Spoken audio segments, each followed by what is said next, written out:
an awful lot of Rachel Reeves this morning. You know, Yes. you can't get away from it. She's going to make a speech this morning at which she's going to kind of set out her pretty much a sort of reset, if you want, trying to make out that actually, you know, it's not that we didn't do it right in the first place, but now we're going to sort of just reiterate that what we want to do now is a little bit different from what we wanted to do, you know, 3 months ago. Yes, I mean, we've heard of course, we knew about those tax rises, £40 billion, £25 billion on business in terms of national insurance. Yeah. That made most people who were there in a big business of trying to set up a small business, Right. hold their head in their hands and want to go, you know, and just be and just look at it and think, what are you doing if you want growth?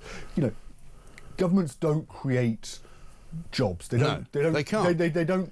Unless they create do it in the economic public growth. sector. Unless they do like massive public sector spending. Yeah. You only get the money for public sector spending if you get people to go out there and work and create jobs and create tax receipts, which you can then go and spend on public money, public projects, whether it be the NHS or education or whatever. And that's the bit they neglected, because they said, right, we're going to tax you to the hilt, and it's not like we haven't got. But also, don't you get the sense as well, Theo, that it's not working? I mean, all the people they want to tax, non-doms, for example, they've gone. They've just gone. Well, sorry, no, we just not only are we not going to pay the extra taxes you want us to pay, we're not paying the taxes we were paying. I've got lots and lots of people telling me who run companies who can work from other places like Italy, Portugal, Dubai. They're all gone. They're all going. Greg Swenson was in here the other day, yesterday, head of Republicans overseas. He's going back to America because he's worked out that his accountants told him, if you stay here, you're going to be paying this much more in tax. He's not having it. He's going. And so now they don't get any tax. No. Because and it's those people, you know, I know the left hate them. We can understand why they hate them. They're rich, but actually they're the ones but who why create the why jobs. do they hate rich people? What's wrong with them? Because You I think there's ideologically, there's a view in the Labour Party and beyond on the left that people should that we should have equality right across the board, and that's the problem. Yeah, but that is the problem, because ideologically they hate the rich. You're quite right to say it. I'm not asking you to justify that. I'm just saying, you know, why do they hate the rich? The rich are the people that keep the country going. The rich are the people who provide them with the money and the wherewithal to actually have public services. I always have this argument with people that work for things like the NHS. I'm like, without people like me, there would be no NHS. Look across the river. That creates the City of London square mile. Creates, and that's it's pretty much the wealthiest square mile in the country. Creates, you know, £10 billion of the top 1% of people in this country pay something ridiculously like 40% of all the taxes that are brought into the exchequer. Yes, and what's interesting, obviously, you know, Keir Starmer is trying to invoke Margaret Thatcher. He's just like Margaret Thatcher. Rachel Reeves, you know, they're trying to appeal to businesses. But I think the problem they're going to have is convincing the people that matter that they're true to their word, that actually what they're saying is legitimate, when their actions speak differently. So, for instance, I was in a briefing with the Prime Minister's spokesman yesterday, and he was trying to convince us all, these are the political journalists in Westminster, that the workers' rights reforms, which businesses have said is going to cost them £5 billion, by the way. Which nobody wants. I mean, every business I talked to, I was in a restaurant yesterday, and the restaurant owners were sitting with me, and they basically said, all of our profits are going to be wiped out by the increase in minimum wage and the increase in national insurance. In April, they will make no money. Yes, and why would they invest here when they're going to have stipulations about offering their staff 4-day weeks? It's that problem when actually businesses are saying, no, this doesn't make us want to invest, but the government is saying, no, we do think this is good for you. This is what you need, but even though it's going to cost us £5 billion. And that's and then, you know, you look ahead to, well, as you say, to April, the increase in taxes that we're seeing, this £25 billion on national insurance contributions that businesses are saying, well, actually, you know, and these are big, some of these businesses are big supermarkets like Tesco and Asda. You know, they've got to increase the national living wage. We're going to, how they go, they're the ones who are going to have to foot the bill for that, and they're saying it's going to cost jobs because they can't. And what Labour have basically done is they've come in and they've gone, you know, these people are making too much money. In the case of all of the, say, supermarket chains, they're all making hundreds of millions of very fine pounds. Margins. Yes. However, those profits that they make are used for reasonably good purposes. They're not all getting rich on it. And if they want to demonise shareholders, let's face it, shareholders in places like Tesco and Sainsbury's and maybe Waitrose even are actually people not necessarily making money. They're pension funds. They're people who have got long-term investments, hoping to retire into a place where they can actually afford to do what they want to do in life, and so this kind of war on the rich is actually not a war on the rich, it's a war on everyone. Yes, and that's before we come on to net zero, because of course one of the big projects that's going to be announced today is a third runway at Heathrow Airport. Right. Labour previously opposed, but then you had the Energy and Net Zero Secretary Ed Miliband. Right. I mean, he was zealous in telling MPs in front of a committee on Monday, well, you can have your third runway at Heathrow Airport, but only if it meets our carbon emission targets, which, by the way, are to cut carbon emissions in this country by 78% by 2035 on 1990 But they've got this levels. they've convinced themselves, as Rachel Reeves talked about this at the weekend, rather confusingly, because she clearly didn't understand it, that she thinks that they're going to have this third runway at Heathrow, which is going to create cleaner air, by the way, right? Even though there's going to be more planes flying, because planes aren't going to be circling in the sky over London, which is one, nonsense. Also, two, she thinks there's going to be biofuel, which is going to be created, so that they're going to be using fuel which is much more green. And when she was asked by Laura Kunsberg, well, why are you shutting down Grangemouth then, which is the one place in Britain where they can make this biofuel, she didn't have an answer. She had nowhere to go. And it's absolute cobblers, isn't it? And the problem with this country actually does need economic growth. We do. We but really there isn't need any. it. But there isn't any, and there's not going to be any.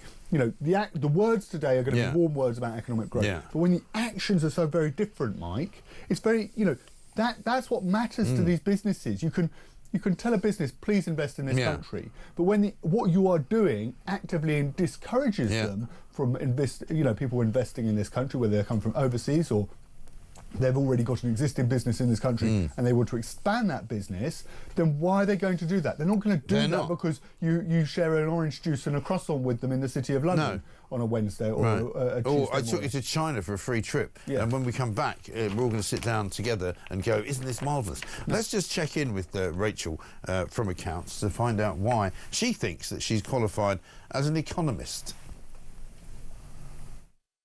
Well, I'm an economist. I studied economics. I got a master's in economics from the London School of Economics, and I worked as an economist at the Bank of England. There you go. She's an economist. She works as an economist. She qualifies as an economist. She studied economics at London School of Economics, so she must be an economist, right? So she must be absolutely and utterly correct when she says she's going for growth. But she can say it as many times as she wants. There is no bleeding growth. No, it's not. It's bumbling along. It's flatlining. And if you look actually back... This spot on my face is growing faster than the economy, quite frankly. If you look back, Mike, if you look back to actually the turn, the general election, it was not a good picture. But it was better than it is. The economy in June was a lot better than it is now. It was a lot better than it is now. And when going back to before the election, businesses wanted stability. They were saying, actually, OK, we can see the point that we've had multiple prime ministers, from Theresa May to Liz Truss to Rishi Sunak, Boris Johnson, and even as far back as... but the Tories actually weren't bad at the economy. But that was the one bit they got right. And then what you ended up with in this situation is, OK, you're going to have Labour and you're going to have stability. And then Labour have come in, and rather than just actually saying, let's provide you that stability because we're going to have a 5-year parliamentary term and we don't change our leader every 5 minutes, they've actually done the things that businesses didn't want to happen. And that's created this tension where the business leaders, and it'll be interesting to get business reaction to this growth statement, because I suspect, Mike, it's going to be very cautious. It's going to be very wary about actually the decisions that are being made, because these are, what is being announced today are big public sector projects. They are not actually... If you look at the detail of what businesses want, this is everything that's wrong with Labour governments throughout the years, is that they think that they can create growth, as you said, by stimulating the public sector. And it doesn't create growth, because the one thing we know about the public sector is that it doesn't actually generate any money. All it does is it generates, a need for money to come from taxpayers to fund whatever it is you want to do. One of the best things that they could have done in terms of stimulating economic growth when they came in was to press ahead, say, with, look, this is a project that could feasibly create economic growth. The dualling of the A303 under Stonehenge. Right. Because then what you do is you end up with a faster road in a particular area of the country where you don't have motorways. Right.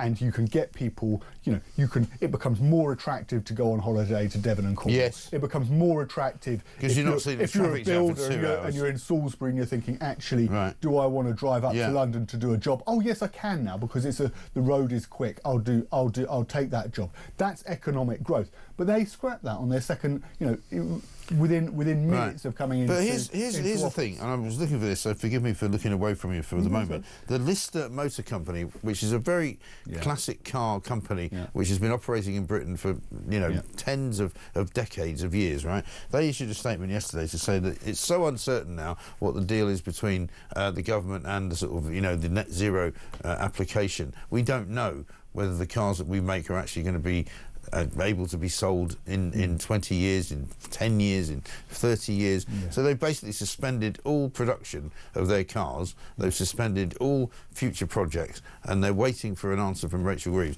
I actually retweeted the thing from Lawrence Whittaker. Lawrence Whittaker is the CEO basically of Lister Cars, and it's not a massive business. It's not an incredible business, but he says we run it very well. We've been running it for a very long time, and we create some very, very classic British cars. But we're now suspending the production of them because we don't know what the government's policy is on net zero.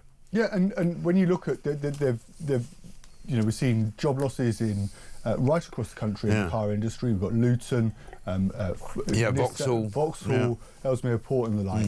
And one of the big problems, of course, is that all of these car manufacturers have is that if they cannot sell a certain proportion of their cars electric vehicles, then any car that is petrol or diesel that is sold beyond a particular quota is fined at something like £15,000 a car. And that money doesn't go to the Treasury, by the way. It goes to Chinese car producers that are turning out electric cars. Well, I think you pointed this out to me the last time you were on. And so it's not even a sort of an incentive, really, in a way, for anybody other than the Chinese. It's great for the Chinese.